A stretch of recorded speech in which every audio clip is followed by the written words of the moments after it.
afternoon and welcome to our webinar today. I'm so excited because I think that this topic is really timely, especially at the beginning of the school year. I know many states are starting their school year off, and AI is still a topic of interest. And so today we're really talking and focusing with school leaders and superintendents. We are looking at the state of AI policy and looking at a reality check.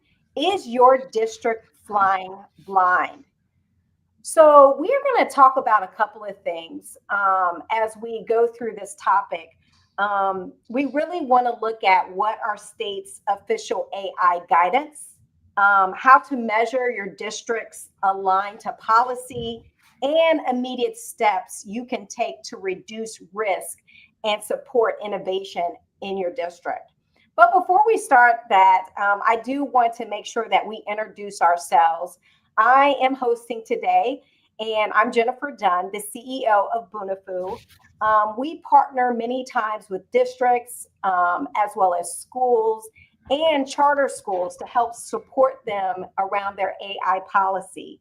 I have 20 years of K-12 educational experience and EdTech experience where we develop curriculum for districts to support them.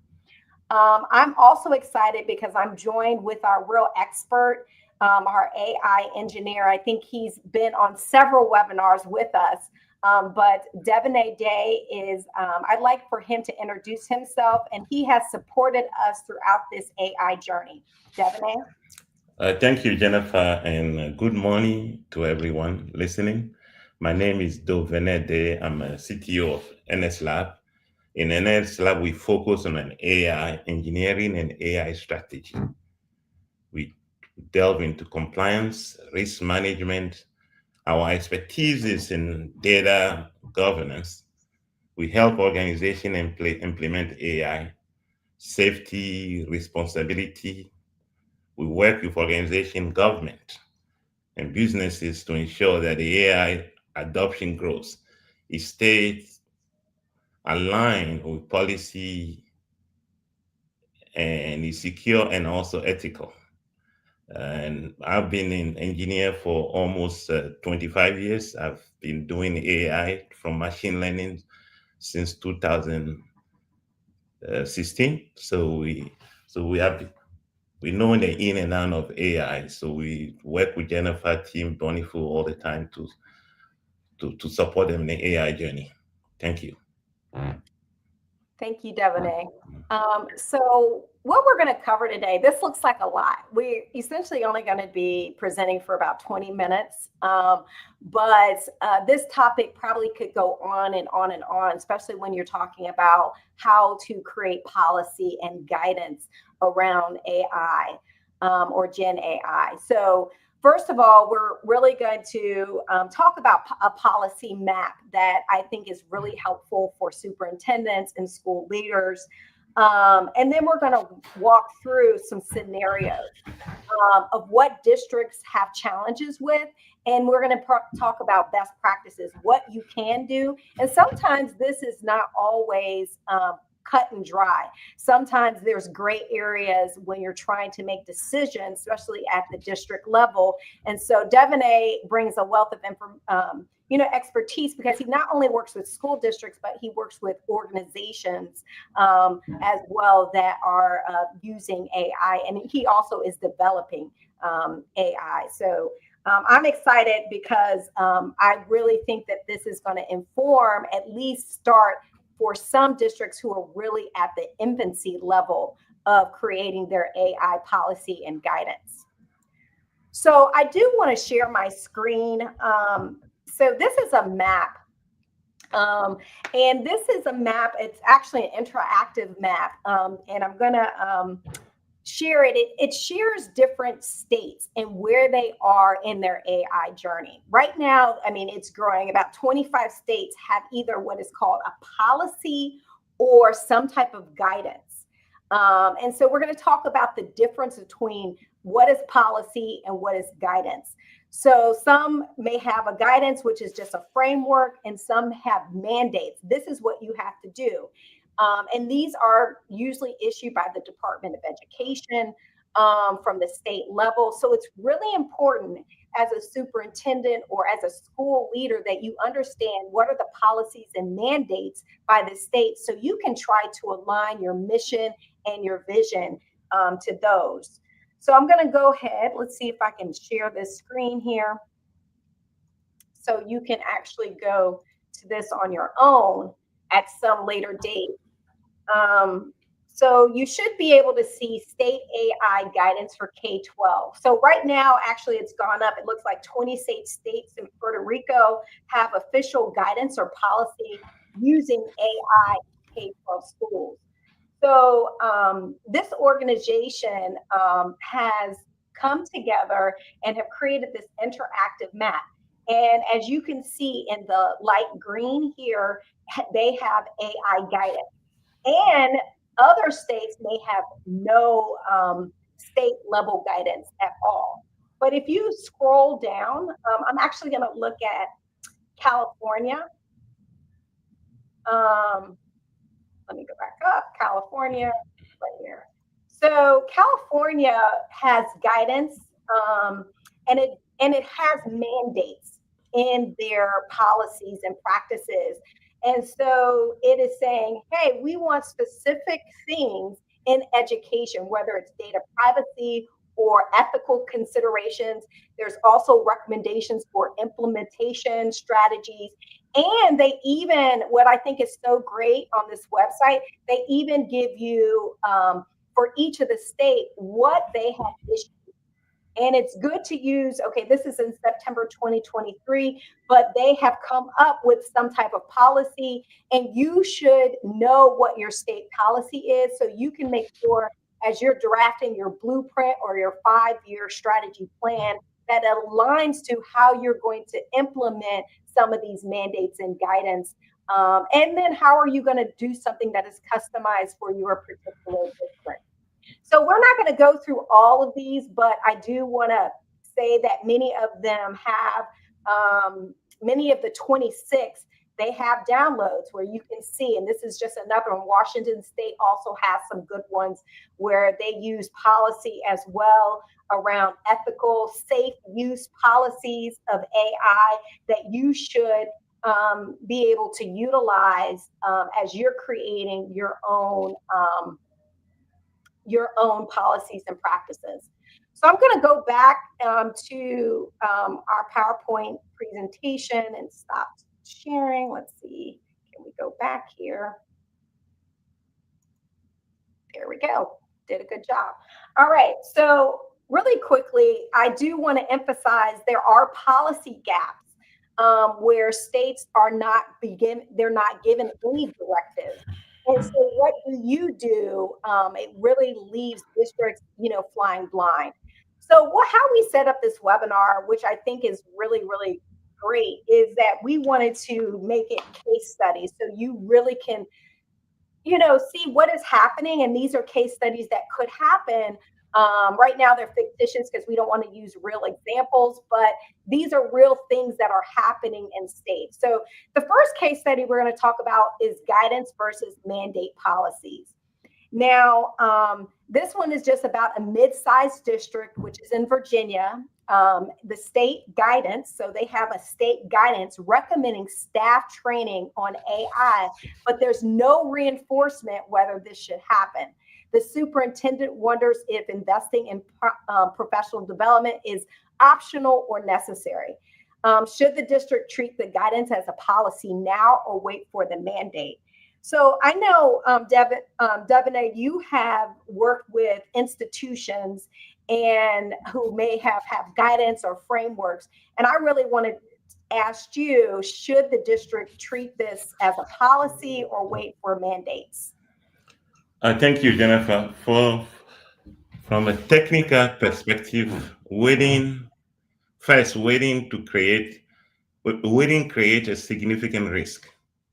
Here's what I see when I audit AI policies for schools and companies. The first thing is they are already using AI. That's what I call the hidden AI tools because they are hidden. For instance, in the schools, they talk about Google Classroom writing suggestion, for instance. That's AI. And spelling, Grammarly, they're using AI. Like Virginia guidance didn't just talk about future tools. It also talked about it already in this AI already in the system. What does that really means is a company saw your tool before or an application and they update it. And they update it with AI because everything now is AI. So in that case, you have to be careful how to formulate your policy and your guidance. Well, I recommend starting with 48-hour technical discovery. You run a network scan to identify current AI services, document with tool access, document which access student data. That's very important because student data is very important. If that particular tool is using student data, and you can create a simple registry. So, in a nutshell, something that you can do now that can cost $500 in technical term can prevent almost over 50,000 compliant retooling. We have seen companies face this kind of issue before. So, okay, Jennifer. Yep. So one of the things I just want to sum up, what you said, Devonay, as far as it is, districts shouldn't wait, right? Yes. Regardless if there's guidance or framework. Yes. And on the right side, we have a couple of tips that Devonay talked about. First of all, treating the guidance as a mandate. So you need to look and read those policies and see how you can put that in your blueprint or strategic plan for the next 5 years. And then you should start PD. Whether you have used or identified tools within your district or vendors, it is important that you start building that professional development and trust among faculty, parents. So this should be a community thing, and that, hey, this is going to be something that we're going to be doing in the future. We do have ethical issues. We want to make sure that there's guidelines around it. And so start talking about that and making people aware. Yes. You should document your efforts. That's one of the big things Devonay had talked about, is really documenting the progress, where regardless, informally, Devonay said that these organizations and people in these organizations are using AI tools. Whether you're mandating it or not using it at the school, somehow it may be circumventing. And so you should document everything, so you can go back and say, okay, this is something that we have to address. One of the cool things is about that interactive map is being able to compare nearby states and what they're doing. There are some states that are more progressive, but there might be some states that have the same demographics, the same policies or practices that your state has, that you can actually just use, and you don't have to create something new. One of the big things is creating a simple checklist for staff to follow. Is a real big takeaway. I think that sometimes staff, they mean well, they want to support their students. And so how can you create staff from the district level as well as the school level, different and various checklists to be able to follow? So we have another scenario 2. This is about rapid readiness assessment. So this is a district in Texas that uses AI grading tools and a chat bot for parent communication. And so The state recently issued an AI guidelines, but has no clear rules on vendor contracts. So, hey, the district has already gone out and purchased an AI grading tool and a chat bot. Does the district aligned with the state expectation on data privacy and instructional quality? What do you think the district should do as far as vendors and the rules for vendors?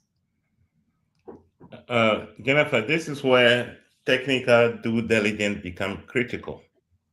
Uh, Technical due diligence become really critical because let me walk you through my standard audit process. First, for AI grading tools like there is one called Grayscope. You have to check where the student essay data is processed. Is this staying in Texas servers? When I just say Texas servers, I'm not talking about server that is sitting somewhere in Texas. Is that server secure? Is that on premise? Is that on is that in the cloud? Which cloud? AWS, Google Cloud, or when we say even say AWS or Google Cloud, where are those? Did they follow the school policy? Those are very important. When you store the data, you can see that AWS is a cloud, but they have a different region. They have availability zone. Which region is your the data is stored. It's very important. Although they may be a local company or national company or renowned company, you still need to ask those questions. How can you audit how this AI score the student work? That's very, very important because there may be some biases in an AI system. I know you guys heard about all those before. So the most important is student writing being used to train the AI model. Is very important. AI in general, they were designed, especially large language models like OpenAI, Claude, they were always designed by using the data. And they can even use your data to train themselves. So it's self-trained without the knowledge of the student or the parent. So all those questions should be part of your technical due diligence. For instance, for parent chatbot, we had to examine how the integration is made. Does it access the student information system? Are conversations stored? How are they stored? Encrypted or non-encrypted? Non-encrypted? Who has access to the communication data? And last but not least is you always must do a quick and constant technical assessment. And what we did Jennifer talked about before is you have to have documentation. Documentation to know the tool's name, the student data, which cloud processing system you are using, if the compliance location where your data is stored. This will take this one afternoon to do that, but give you immediate visibility into the exposure, the risk exposure that you are putting your whole school district in or your company in. Thank you, Jennifer. So some of the things I think is really, really important is that there are, unofficial use of Gen AI or tools. And students are using, parents may be using, and teachers. So as a first bit of, support for a district is to list all AI tools in use. Now, some of these tools may not have been purchased from a vendor and may not be approved, okay? But it's important to know, okay, what is going on out there just in case there is something that is, a challenge or comes up as a risk. You should check your state policy, privacy rules. So I just did many districts have you complete and superintendents is like an RFQ or an RFP to submit for our ed tech tools. I have to, as a vendor, I have to do a full questionnaire about whether the data is encrypted, how I'm going to be able to, the students are going to be signed on, what types of information or APIs that are, or data that I'm sharing with the district and also my organization. And so it's very important that number three in orange, have it legal review contracts. So you have to have your vendor to specifically say, this is what's going on, this is what's in the contract, because if there's something that does happen, what do you have to do to help, support that? As far as like a chat bot, Devonay talked about, this is data that is taken in from parents and whomever, and where is it going? You should survey staff on AI tool use. So, knowing what tools are being used in the district and how to use them appropriately. Report gaps and quick fixes. Hey, doesn't mean everything is going to be 100%, but it's important to make sure that there is something in place where a teacher or an administrator or somebody from the district level can report the gaps. So then it can be in a queue for the district to actually be able to maybe talk about it with a committee or with the IT staff as they are supporting. So it's very important to have those types of things. We are really going over time, but I do think this is such an important topic. So if you can stay just for another 10 minutes and then we'll close out. But I do think that the information throughout the whole entire webinar is really, really important. So case study number 3, risk and opportunities. So this was in Ohio. One school board approved AI-driven tutoring without reviewing the state's new framework. Parents later raised concerns about student data storage.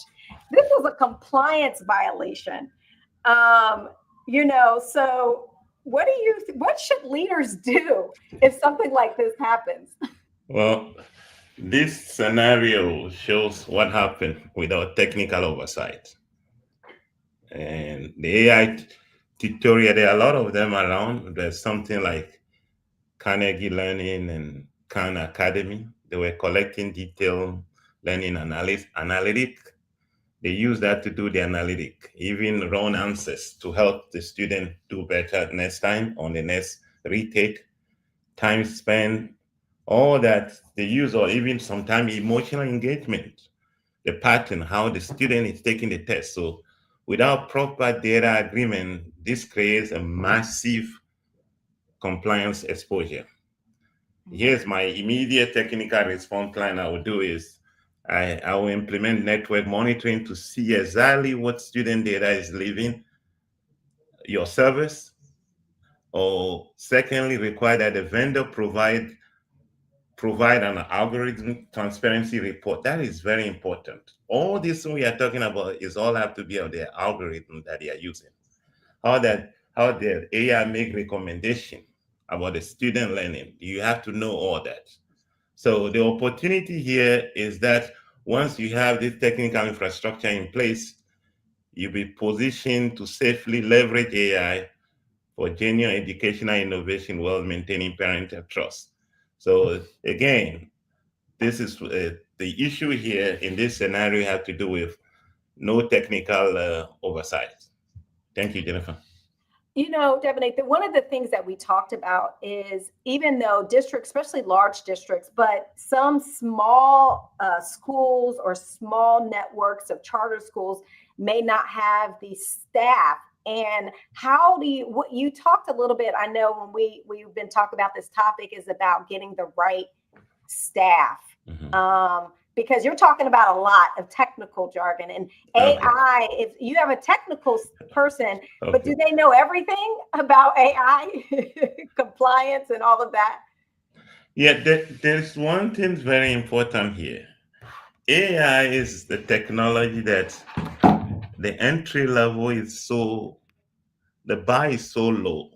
People think it's a system out there, you ask a question and answer. They don't really know the detail, but what make that system? So What I would like people to understand is whatever you put in there is retaining it to give you a good answer, and is also using it to retrain itself. So how your interaction, everything you are doing count. The same thing when you're using video, the same thing when you are speaking. You can pick up information. This is about developing itself or building or doing a better product by imitating how human thinks. So yes, AI maybe it's very technical, but people to think, just keep this in mind. The system is built to mimic how human beings think, how human beings do things. Okay. Thank you, Jennifer. So just a review really quick. It's important to share the updates with parents. What is going on? Just being transparent.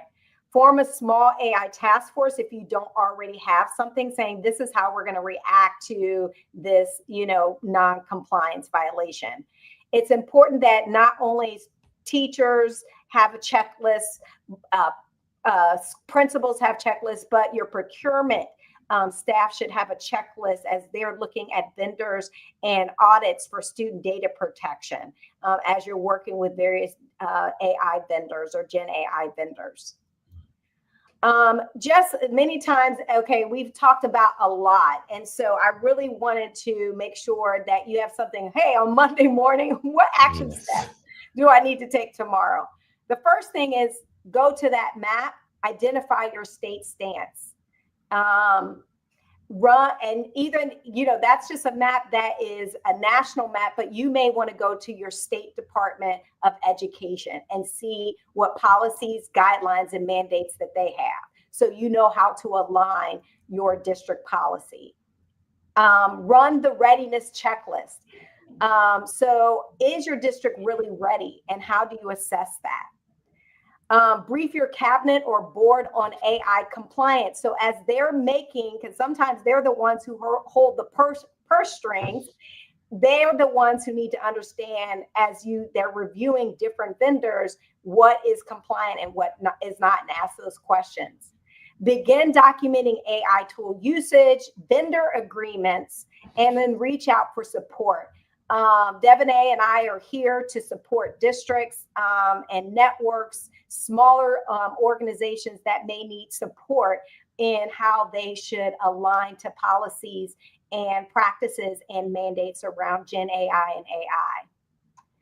So I did want to talk about some resources. This is how we're going to close out today's workshop or session. Is the Council of Great City Schools has a great AI readiness checklist that several districts have put together with AWS.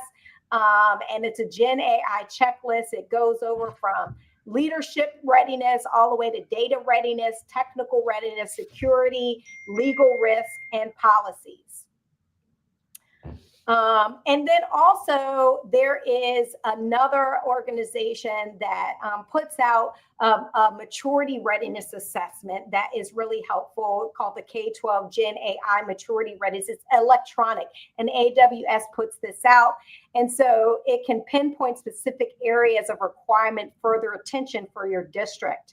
To make sure that it's safe and secure, adoption of transformative technologies such as Gen AI. Also, this Consortium for School Networks is very helpful in providing leadership roles for educator leaders to talk about ethical and effective integration of artificial intelligence into schools. And this organization really focuses on creating groups to support leaders. Also, we have a full website talking about strategy and consultation of what you need to do. And we have several resources on our website, bunifuelearning.com, that talks about how you can support training around cohorts, because principals may not need what teachers need. Teachers may not need what school counselors need. District level folks may not need what district level folks. So how are you creating cohorts and cross teams to do professional development? And then there are resources around AI. So you should check out our website. Lastly, we did create a tool that is around. Many of you may not be all Google, but you may use Microsoft Office suite. And so they do have an AI tool called Copilot. We do have digital literacy tools for both teens as well as professionals. And so if you're interested in helping your teens become more better at digital citizenship, which is really important when they're talking about writing and using AI tools, but how they become good digital citizens. And so we talk about that in these facilitator guide and workbooks, and there's companion videos as well as demos on how to use tools over Excel, over PowerPoint to create presentations, the right prompting to be able to use, and what is yours and what is not yours as far as student work. So check that out on our website as well. You can always follow up and contact me. And Devonay can also, help doing a 30-minute free consultation with you about how to support your district if you're feeling like you're flying blind. There's my phone number and email address and website. Thank you, Devonay. As always, Thank you very much. Yeah. Always very, very good. Thank you, everybody, for coming. And again, please follow up if you have any additional questions or want any additional information. Thank you. Thank you. Thank you, everybody, for joining.